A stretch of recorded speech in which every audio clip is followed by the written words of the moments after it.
तो police verification में क्या क्या चेक होता है, क्या कौन कौन सी चीजें होती हैं? सीएन सही कर दिए होते तो मैं 2 साल पहले जॉब में आ गया होता। बताएंगे सर मेडिकल में क्या क्या चेक होता है, क्या प्राइवेट पार्ट्स भी चेक किए जाते हैं मेडिकल में? आपने यूपी पुलिस एग्जाम दिया तब आप कितने घंटे पढ़ाई करते थे, किस तरह से पढ़ाई करते थे, और जब आपने यूपी दरोगा का एग्जाम निकाला कहूँगा मैंने किस तरह नहीं निकाले जो कभी भी 2 किलोमीटर के आगे प्रैक्टिस कर ही नहीं पाया। उस टाइम मैंने ये कसम खा ली थी, बर्थडे नहीं मनाऊंगा जब तक मैं सिलेक्शन नहीं ले लूंगा। मैंने 3 साल बर्थडे नहीं मनाया। और पहले जय हिंद दोस्तों, मैं अमन आपका एक बार फिर से स्वागत करता हूं अपने यूट्यूब चैनल सक्सेस विद अमन में। दोस्तों आज मैं जिन सक्सेस आपको मिलाने वाला हूं, आप देखेंगे कि उन्होंने एक नहीं, दो नहीं, तीन नहीं, चार एग्जाम क्वालिफाई किए हुए हैं। 4 एग्जाम क्वालिफाई करने के बाद वो आज हमारे साथ में ड्यूटी करते हैं, हमारे साथ में रहते हैं। तो बच्चों आइए हम उनसे मिलाते हैं और उनसे पूरी आपको एक स्पष्ट जानकारी आपको मिलने वाली है, एक एक पूरा क्लियर रूप से वो बताने वाले हैं वो। तो दोस्तों बुलाते हैं सर को। दोस्तों मौजूद है हमारे साथ में सबसे अजीज मित्र। जब से मैं यहाँ पे आया हूँ तब से सर के साथ में ड्यूटी कर रहा हूँ, हम लोग साथ में ही ड्यूटी करते हैं और हमेशा साथ में ही रहते हैं। तो आज बहुत दिन से मैं कोशिश कर रहा था कि सर को आप लोगों से मिला सकूं। तो सर बहुत बहुत स्वागत है आपको हमारे चैनल पे। तो सबसे पहले सर आप अपना नाम बताएं हमारे बच्चों को। मेरा नाम मयंक यादव है और मैं मैनपुरी का रहने वाला हूँ। जी सर। तो सर अब वीडियो स्टार्ट करने से पहले हम आपसे ये जानना चाहेंगे कि आपने उत्तर प्रदेश पुलिस का एग्जाम निकालने से पहले कौन कौन से एग्जाम्स और निकाले हुए हैं और कौन कौन से विभाग में आपका चयन हो चुका था? मेरा चयन पहले एसएससी जीडी में भी हो रखा है और पुलिस की जो पहली वाली भर्ती थी 41,520 वाली, उसमें भी मेरा सिलेक्शन था। उसमें फाइनल मेरिट आउट था। और एक रेलवे ग्रुप डी। जी ये ठीक सर। तो सर आपने जैसा कि बताया कि आपने तीन तीन एग्जाम्स निकाले हुए हैं, तीन तीन भर्तियों में आपका सिलेक्शन हुआ। तो सर आप अब ये बताएं कि आपका सिलेक्शन इतनी और अदर जॉब्स पे हुआ था, इसके बाद भी आपने उत्तर प्रदेश पुलिस को क्यों चूज किया? आपकी प्रेफरेंस उत्तर प्रदेश पुलिस ही क्यों थी? इसका कारण ये रहा है क्योंकि मेरा पहले से सपना था कि वर्दी पहनूं वर्दी पहनूं। माँ बाप देखते हैं कि हाँ यार बच्चा वर्दी पहने, तो शुरुआत से मेरा भी ये सपना रहा कि मैं वर्दी पहनूं, इसलिए मैंने कोई अदर जॉब ना करके यूपी पुलिस ज्वाइन। जैसा कि आप सबको पता है कि जो एग्ज़ाम हुआ था बच्चों का भी 18-17 फरवरी को, वो कैंसिल हो गया किन्हीं कारणोंवश कि पेपर लीक हो गया। इसके बाद पेपर कैंसिल कर दिया गया। अब इसके बाद बच्चों को समय मिल गया 4 से 5 महीने का गवर्नमेंट द्वारा।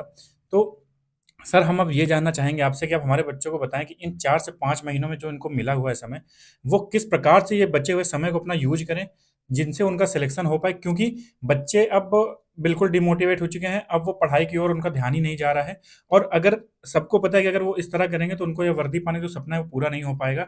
बच्चों के मन में बहुत सारे डाउट्स हैं, तो सर वो कैसे दूर हो सकें, किस तरह से वो वापस से पढ़ाई की ओर लौटें?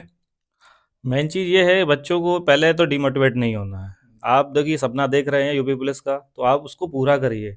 आप मेहनत कीजिए, वर्दी जरूर मिलेगी। जी बट ये नहीं है कि आप वर्दी का सपना देख रहे हैं, रोज इधर उधर घूम रहे हैं, दोस्तों के संग यारी दोस्ती निभा रहे हैं। वो जरूरी है, वो भी एक पार्ट ऑफ लाइफ है, बट आपकी पढ़ाई भी बहुत इंपॉर्टेंट है। अगर आपके पास जॉब है, सब कुछ पैसा है, तो आप सारे दोस्त आपके साथ हैं, और अगर ये जी। चीज़ नहीं है तो तो कोई भी सर आप। जैसे आपने बताया कि बच्चे जो हैं वो अब दो यारी दोस्ती के चक्कर में लग गए हैं और फिर से अपने पढ़ाई की ओर से मुख अब जो उनका रुख था वो खत्म हो चुका है।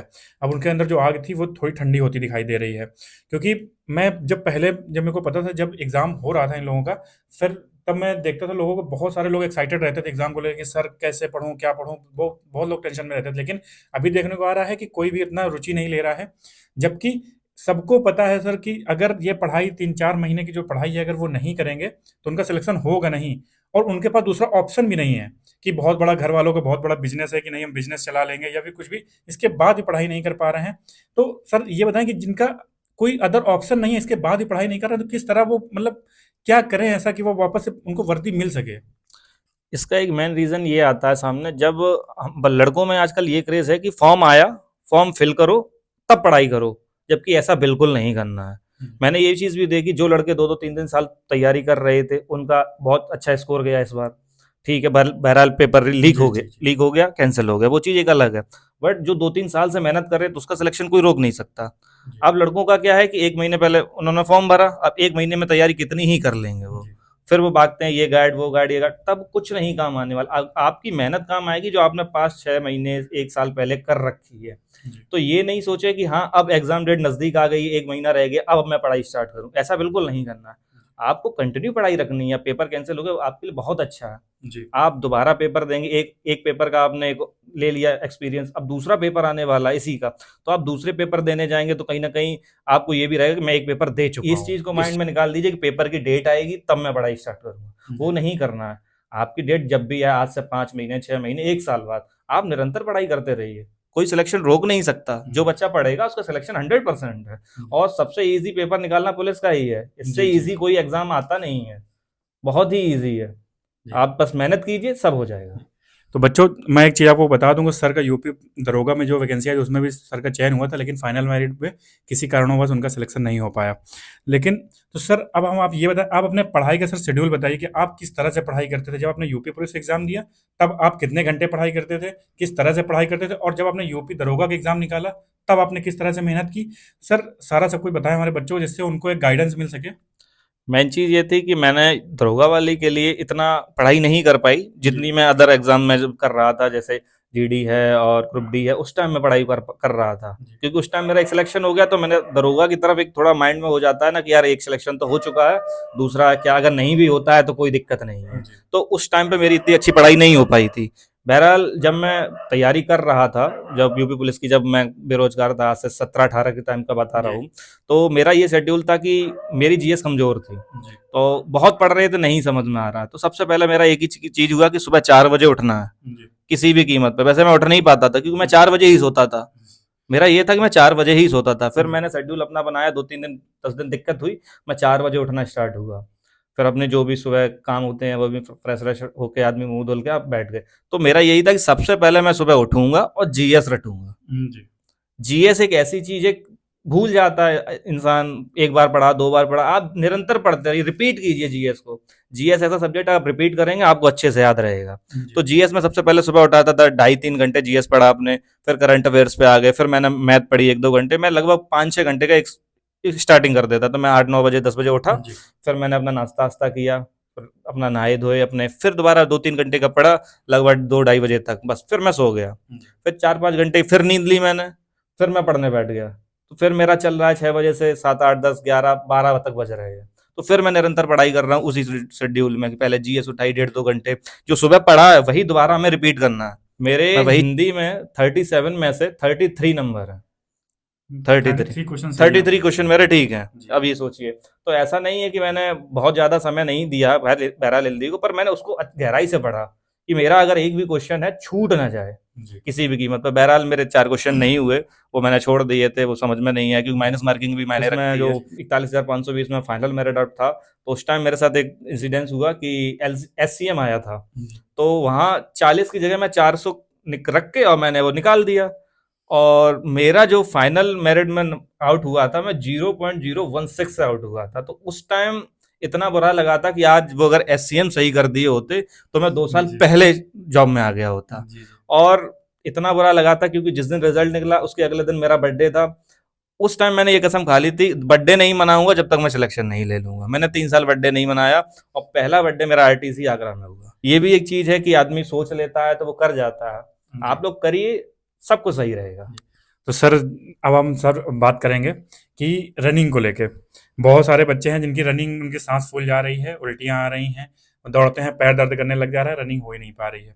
आपने सर दरोगा की रनिंग पास की, आपने यूपी पुलिस की रनिंग निकाली, 2 बार रनिंग निकाली, फिर इसके बाद आपने एसएससी जीडी की रनिंग, इतनी सारी रनिंग निकालने के बाद सर हम आपसे ये ज़रूर जानना चाहेंगे कि बच्चे रनिंग किस प्रकार से करें? उनका बहुत रनिंग में बहुत ज़्यादा हाल खराब हो जाता है, क्योंकि वो स्टार्ट करते हैं, उनकी सांसें फूलने लग जाती हैं, उनकी रनिंग हो ही नहीं पा रही है, वो 5 किलोमीटर दौड़ ही नहीं पा रहे हैं, उनके अंदर हिम्मत ही नहीं बचती, वो जाते हैं 1 किलोमीटर, आधा किलोमीटर, जैसे उनकी सांस फूलने लगी वो रुक गए, वो वापस आ गए। तो सर ये कैसे इनका दूर किया जाए, किस तरह से वो अपनी 5 किलोमीटर रनिंग पूरी कंप्लीट कर सकें? देखिए, रनिंग का शेड्यूल एक ऐसा है कि रनिंग आपको निरंतर करनी है। जी। ठीक है, आपको निरंतर करनी है। आपको ये जैसे कि आप रनिंग शुरुआत किया आपने, 1 दिन 2 दिन, आपको पहले दिन थोड़ा दर्द होगा, दूसरे दिन बहुत ज्यादा दर्द होगा, जी। तीसरे चौथे दिन आप ये सोचेंगे यार रनिंग छोड़ो, मैं पहले अपनी पढ़ाई कर लेता हूँ, रनिंग बाद में करता जी। रहूंगा। पर ऐसा नहीं है, आप रनिंग करते रहिए। रनिंग का क्या है कि आप पहले दिन स्टार्ट की, दर्द हो रहा है, दूसरे दिन भी, तीसरे चौथे दिन बहुत ज्यादा दिक्कत होने जी। लगती है, तो उस टाइम आदमी सोचता है कि नहीं यार रनिंग छोड़ देते हैं, जी। रनिंग बाद में देखते हैं। पर रनिंग छोड़नी नहीं है। आपको दर्द हो रहा है, आप दौड़िए। आप शुरुआत में दौड़िए 1 किलोमीटर, फिर आपका धीरे धीरे बढ़ाइए उसको, टाइम को आपको लेके जाना है 5 किलोमीटर। और आपकी जैसे सांस फूल रही है, सांस फूलने की सबसे बढ़िया एक चीज है, आप, बहुत से लोग ये बोलते हैं मुंह से सांस लो, नाक से सांस लो, ठीक है वो चीज अलग आती है, बट बहरहाल है, रनिंग आप करेंगे और करते रहेंगे, आपकी सांस फूल रही है, फिर भी आपको दौड़ना है।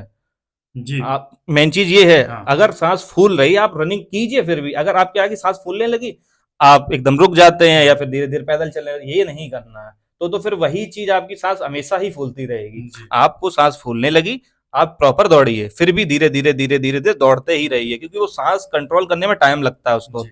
तो जैसे हमारी बॉडी है, आज 4 रोटी खा रही है, ठीक है, कभी एक टाइम होता है कि हमारी 2 रोटी, किसी की डाइट 2 रोटी होती है, तो वो 2 ही रोटी खा रहा है।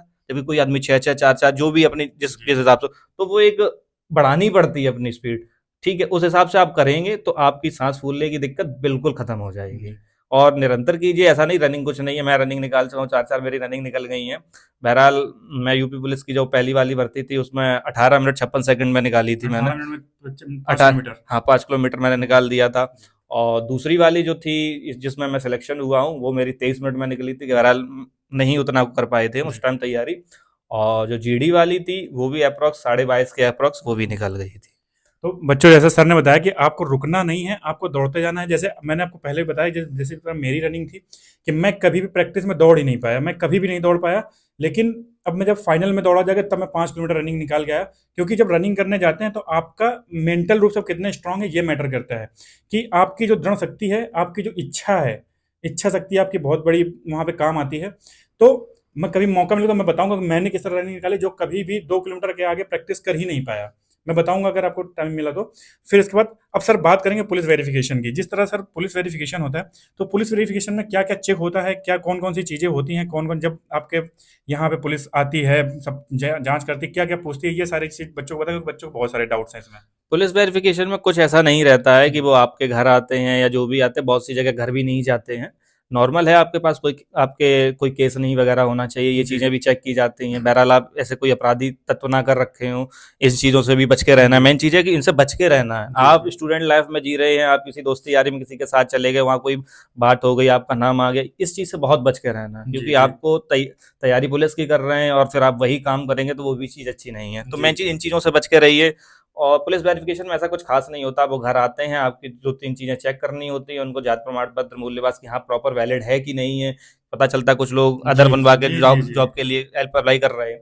तो ये चीज़ है, और पुलिस वेरिफिकेशन में ऐसा कुछ नहीं है, मेडिकल में भी कुछ ऐसा बहुत खास नहीं है। नॉर्मल तरीके से ही सब चीज़ें होती हैं, जो आदमी सही है, वो सही ही रहेगा। जी। ये चीज़ है, मेन यही आती है। सर अब बात आपने मेडिकल की है, तो सर मेडिकल में बहुत सारे बच्चे मुझे पर्सनली कमेंट करते हैं कि सर मेडिकल में क्या क्या चेक होता है, क्या प्राइवेट पार्ट्स भी चेक किए जाते हैं मेडिकल में, ये सारी चीज़ों के बहुत सारे डाउट्स होते हैं बच्चों के। तो सर इसके बारे में और बच्चों को बताएं। मैं बता चुका हूँ, लेकिन और फिर से मैं चाहूंगा कि आप एक बार बच्चों को बताएं कि क्या क्या चेक होता है वहाँ पे। देखिए, आपके आँख चेक होती है, वो उनको 6/6 चाहिए होती है, वो देखते जी। हैं आपकी आँख। कान में अगर देखते हैं कान वगैरह क्या है, दाँत वगैरह ऐसा कुछ नहीं चेक करते हैं। और आप कह रहे हैं कि प्राइवेट पार्ट नहीं चेक होता है यूपी पुलिस में, कि मेडिकल में प्राइवेट पार्ट नहीं चेक होता। बहरहाल वो आपकी नौकनी, फ्लैट फुट, चेस्ट वगैरह यही सब चीज़ें देखती हैं, प्रॉपर हाथ सही है कि नहीं, टूटा वगैरह कुछ नहीं है। बट प्राइवेट पार्ट का चेक करना ऐसा कुछ नहीं है जी। यूपी पुलिस में। तो बच्चों, जैसा ने बताया कि प्राइवेट चेक नहीं होता है, लेकिन कहीं कहीं सेंटर में कुछ डॉक्टर्स होते हैं जो चेक भी कर लेते हैं। मतलब ऐसा कंपलसरी नहीं कि मतलब हर जगह पे मतलब कि मना ही है उनका, बस तो मन बहुत बहुत धन्यवाद सर हमारे साथ जुड़ने के लिए, हमारे बच्चों को एक सही मार्गदर्शन देने के लिए, सारी चीज़ें क्लियर कट टू कट बताने के लिए, सारी चीज़ें बच्चों को बहुत अच्छे तरीके से समझाने के लिए, बताने के लिए। तो बहुत बहुत सर हमारे साथ जुड़ने के लिए धन्यवाद, धन्यवाद। मेन चीज़ कुछ नहीं है, पढ़ाई कीजिए, सिलेक्शन हो जाएगा, बस पढ़ाई नहीं, कीजिए। नहीं, धन्यवाद दोस्तों हमारे साथ जुड़े रहने के लिए। इसी तरह चैनल को प्यार कीजिए और वीडियो को ज़्यादा से ज़्यादा शेयर कीजिए, लाइक कीजिए। और आपके कोई डाउट्स होते हैं तो आप मुझे इंस्टाग्राम पे मैसेज कर सकते हैं, या फिर इसी वीडियो के कमेंट बॉक्स में कमेंट ड्रॉप कर सकते हैं। तो दोस्तों धन्यवाद, जय हिंद।